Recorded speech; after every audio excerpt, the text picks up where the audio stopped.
अस्सलाम वालेकुम guys, welcome to bike पे के।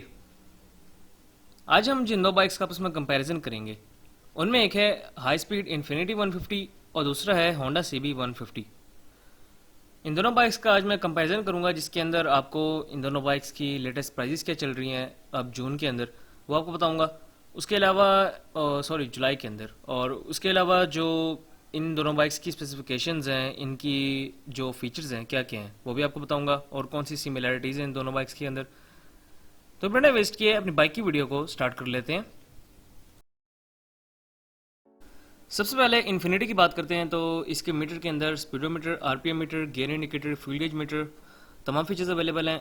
असेंबलीज में लेफ्ट साइड के ऊपर dipper, headlight, high low, indicates left right, horn और चौक अवेलेबल है। राइट साइड के ऊपर बाइक के अंदर किल स्विच है और सेल्फ स्टार्ट है। इस बाइक के अंदर हेडलाइट ऑन ऑफ नहीं है, क्योंकि जब आप इस बाइक को स्टार्ट करते हैं तो इस बाइक की जो हेडलाइट है वो ऑटोमेटिकली ऑन हो जाती है। इसके बाद अब अगर CB 150 की बात कर ली जाए तो इसका जो मीटर है इसके अंदर भी तमाम फीचर्स आपको मिलेंगे, जैसे कि headlight on off, headlight high low, indicators left right, horn, Chowk, self start. और इसके मीटर के अंदर RPM, speedometer, fuel gauge, gear indicator, तमाम चीज़ें अवेलेबल हैं। इसके जो स्विच है वो स्पेशल है, इसको कहते हैं मैग्नेटिक की विद शटर लॉक सिस्टम। उसके अलावा किल स्विच इस बाइक के अंदर नहीं है, जबकि आपको किल स्विच उसके अंदर मिलेगा इन्फिनिटी के अंदर। अब अगर इन्फिनिटी की हेडलाइट की बात कर ली जाए तो गोल सी हेडलाइट है इसकी, जिसके अंदर आपको सिंपल बल्ब मिलेगा। फ्रंट शॉक्स इसके टेलीस्कोपिक फॉक्स हैं बाइक के फ्रंट शॉक्स। अगर बाइक के फ्रंट टायर की बात की जाए तो 110/70 का फ्रंट टायर है, आपको 17 इंच के बाइक के अंदर स्पोक रिम्स मिलेंगे। उसके अलावा बाइक के अंदर जो फ्रंट पर ब्रेक है वो एक डिस्क ब्रेक है, सिंगल पिस्टन डिस्क ब्रेक इस बाइक के अंदर फ्रंट पर है, जिसकी वजह से जो स्टॉपिंग पावर है बाइक की वो कुछ अच्छी हो जाती है। अब अगर CB 150 की बात कर ली जाए तो इसकी जो हेडलाइट है वो स्टाइलिश हेडलाइट है, जिसके अंदर आपको दो DRLs टाइप मिलती हैं इसको। उसके अलावा इस बाइक के अंदर जो बल्ब है वो हेलोजन बल्ब है। CD70 वाले बाइक के अंदर इंडिकेटर्स हैं। और बाइक के अगर फ्रंट टायर की बात की जाए तो 80/100 का फ्रंट टायर है, 18 इंच के बाइक के अंदर अलॉयज़ हैं, और फ्रंट पर dual piston disc brake bike के अंदर फ्रंट पर अवेलेबल है। अब अगर इन्फिनिटी के टैंक की बात कर ली जाए तो 15 लीटर का टैंक है, जिसके अंदर आपको 45 लीटर की एवरेज मिलेगी। और अगर सीट की बात की जाए तो बाइक की जो सीट है वो काफ़ी ज़बरदस्त सीट है, काफ़ी सॉफ्ट सीट है। अब अगर होंडा की बात की जाए तो होंडा का जो टैंक है वो 30 लीटर्स का टैंक है। इस बाइक की अगर आप पेट्रोल एवरेज की बात करें तो ये बाइक 40 to 45 किलोमीटर पर लीटर आराम से एवरेज दे देता है। अगर आप इसको प्यार से चलाएंगे तो 45 प्लस भी दे सकता है, लेकिन नॉर्मल चलाने से लाइक 60-80 तो आपको 40 तक एवरेज दे सकता है ये बाइक। इसके बाद अब अगर इस बाइक की सीट की बात कर ली जाए तो इस बाइक की जो सीट है वो काफ़ी नरम और सॉफ्ट सीट बनाई गई है। होंडा हमेशा बड़ी हार्ड सीट बनाता है, लेकिन ये क्योंकि बड़ा बाइक है तो इसकी सीट जो है वो काफ़ी सॉफ्ट बनाई गई है। और इसका आप बैक ग्रैब ग्रिल देख सकते हैं, काफ़ी अच्छी ग्रैब ग्रिल है इसकी। अब अगर इंजन की बात कर ली जाए तो इन्फिनिटी का जो इंजन है वो 4 stroke single standard overhead camshaft engine है, जिसके साथ आपको बैलेंसर शाफ्ट भी इंस्टॉल मिलेगा। और उसके अलावा इस बाइक के अंदर आपको डुअल स्पार्क प्लग्स मिलेंगे, जिसकी वजह से बाइक की जो एवरेज है वो ज़्यादा अच्छी हो जाती है और स्पीड भी ज़्यादा अच्छी हो जाती है। इस बाइक के अंदर 5 गियर ट्रांसमिशन है, और पहला गियर आगे, बाकी 4 गियर पीछे की तरफ लगेंगे। कंप्रेशन रेशो बाइक की 9.2:1 है। इस बाइक की आपको बोर मिलेगा 62 mm, स्ट्रोक इसका 57 mm है। अगर इसकी टॉप स्पीड और पिकअप की बात कर ली जाए तो इस बाइक की पिकअप इतनी मज़े की नहीं है, क्योंकि बाइक का वेट काफ़ी ज़्यादा है। और स्पीड इसकी 120 प्लस मैंने सुना है कई लोगों से, 120 तक तो जाता है ये बाइक आराम से। अब अगर होंडा की बात कर ली जाए तो होंडा का जो इंजन है वो भी 4 stroke single standard overhead camshaft engine है। इस बाइक के अंदर भी बैलेंसर शाफ्ट इंस्टॉल्ड है, जिसकी वजह से बाइक वाइब्रेशंस काफ़ी हद तक कम प्रोड्यूस करता है। इन्फिनिटी के अंदर भी है बैलेंसर शाफ्ट, इस बाइक के अंदर भी है। इसके अलावा इस बाइक के अंदर आपको बोर मिलेगा 57.3 mm, स्ट्रोक इसका 57.8 mm है। कंप्रेशन रेशो 9.1:1 है। इस बाइक के अंदर अगर आप स्पीड और पिकअप की बात करेंगे तो बाइक की स्पीड और पिकअप अच्छी, स्पीड तो इतनी मज़े की नहीं है लेकिन पिकअप अच्छी है। उसके अलावा ये बाइक भी 5 गियर ट्रांसमिशन है, पहला गियर आगे, बाकी 4 गियर पीछे की तरफ लगेंगे इसके भी। अब अगर इन्फिनिटी की बैक साइड पर आ जाएँ तो इसके जो बैक शॉक्स हैं वो नाइट्रोजन गैस फिल्ड शॉक्स हैं इस बाइक के अंदर। हाफ चेन कवर इंस्टॉल्ड है इस बाइक के अंदर। और बैक टायर जो इसका है वो 130/70 का बैक टायर है। और उसके अलावा बाइक के अंदर आपको एक ड्रम ब्रेक मिलेगी। अब अगर होंडा की बात की जाए तो होंडा के अंदर आपको फुल चेन कवर मिलेगा।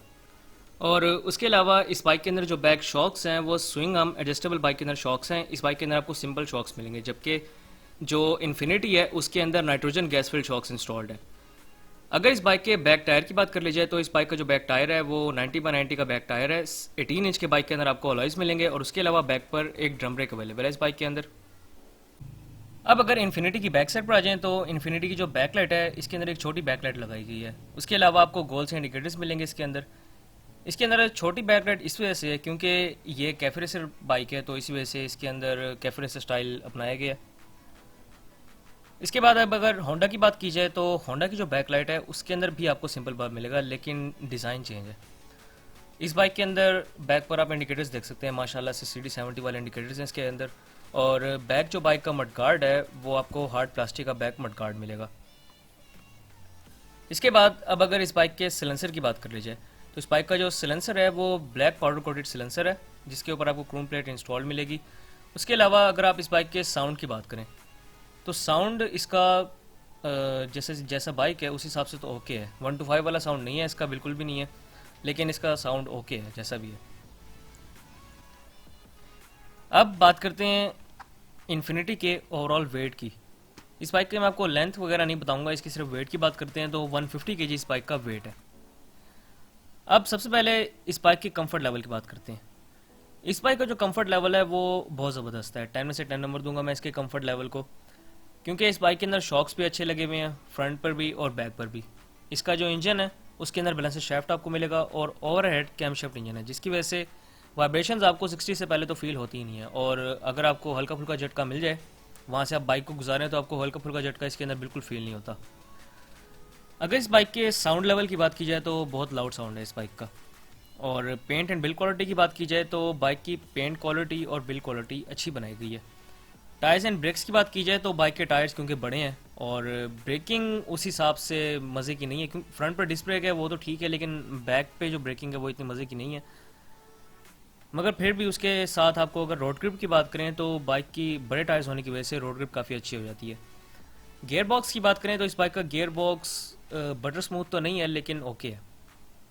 अगर इस बाइक के सीटिंग पोस्चर की बात कर लीजिए तो इस बाइक के ऊपर आप ऐसे बैठे होते हैं जैसे आप किसी हैवी बाइक के ऊपर बैठे हुए हों।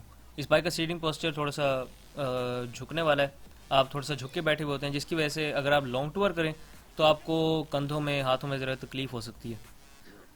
इसके बाद अब अगर बाइक के पार्ट्स अवेलेबिलिटी की बात की जाए तो पार्ट्स अवेलेबिलिटी हमेशा की तरह बहुत पुअर है इस बाइक की। अगर बाइक के मैकेनिक्स की बात की जाए तो इस बाइक के आपको मैकेनिक्स आराम से मिल जाएंगे, कोई ख़ास मसला नहीं है, मैकेनिक्स आपको इसके आराम से मिल सकते हैं।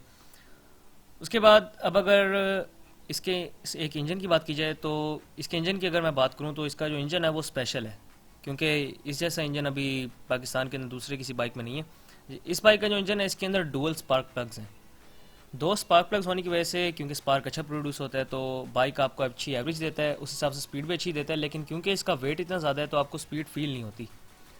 लास्ट में करते हैं प्राइस की बात। तो इस बाइक की प्राइस 2 लाख से लेकर 2,10,000 रुपये के दरमियान इस बाइक की प्राइस है। इसके बाद अब अगर CB150 की बात कर लीजिए तो CB150 का जो आपको ओवरऑल वेट मिलेगा वो है 124 kg। इस बाइक के अगर कंफर्ट लेवल की बात कर ली जाए तो कंफर्ट लेवल इस बाइक का भी बहुत ज़बरदस्त है, लेकिन आप ज़्यादा कंफर्टेबल इन्फिनिटी पे फील करते हैं। इस बाइक का कंफर्ट लेवल जो है, क्योंकि इस बाइक के अंदर शॉक्स उस तरह के नहीं है जिस तरह के आपको उसमें मिल रहे हैं इन्फिनिटी में, इसी वजह से थोड़ा सा बस डाउन 19-20 का फ़र्क है, खास फ़र्क नहीं है। इस बाइक के अंदर भी ओवरहेड कैमशाफ्ट इंजन है, इस बाइक के अंदर भी बैलेंसर शाफ्ट इंस्टॉल्ड है। अगर इस बाइक के साउंड लेवल की बात करें तो उससे तो काफ़ी कम है इसका साउंड, और ठीक है इसका sound. Paint and build quality की बात की जाए तो ये बाइक फुली इम्पोर्टेड है, ये पाकिस्तान में असेंबल नहीं होता, ये फुली इम्पोर्टेड बाइक है, तो इसके parts build and paint quality बहुत ज़बरदस्त है। इसके बाद अब अगर बाइक की टायर्स एंड ब्रेक्स की बात की जाए तो बाइक के अंदर टायर्स कुछ खास नहीं लगे हुए, मज़े के टायर्स नहीं है।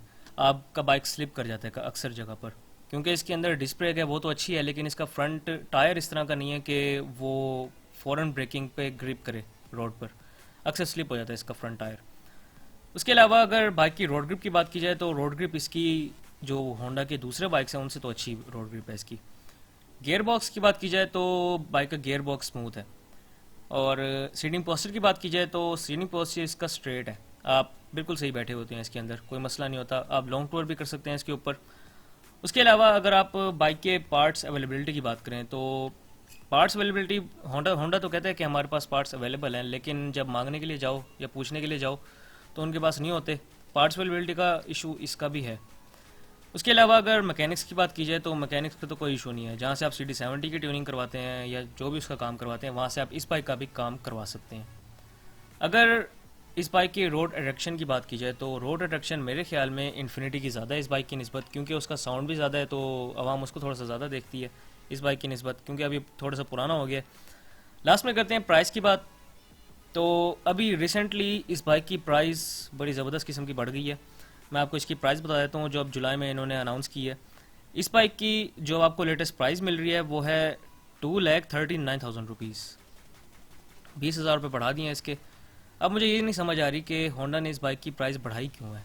जैसे ये टॉप सेलिंग बाइक है इनका, इन्होंने प्राइस ही बढ़ा दी है। बहरहाल अब लास्ट में बात करते हैं कि आपको कौन सा बाइक लेना चाहिए इन दोनों में से। तो जिसको तो कैफे रेसर पसंद है वो ले कैफे रेसर।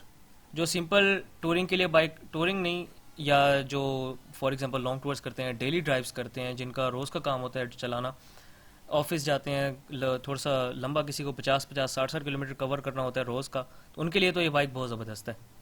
और एवरेज भी ये बाइक काफ़ी अच्छी देता है। तो ये थी मेरी आज की वीडियो। इंशाल्लाह नेक्स्ट वीडियो में मुलाकात होगी, तब तक के लिए स्टे ब्लेस्ड। अल्लाह हाफिज़।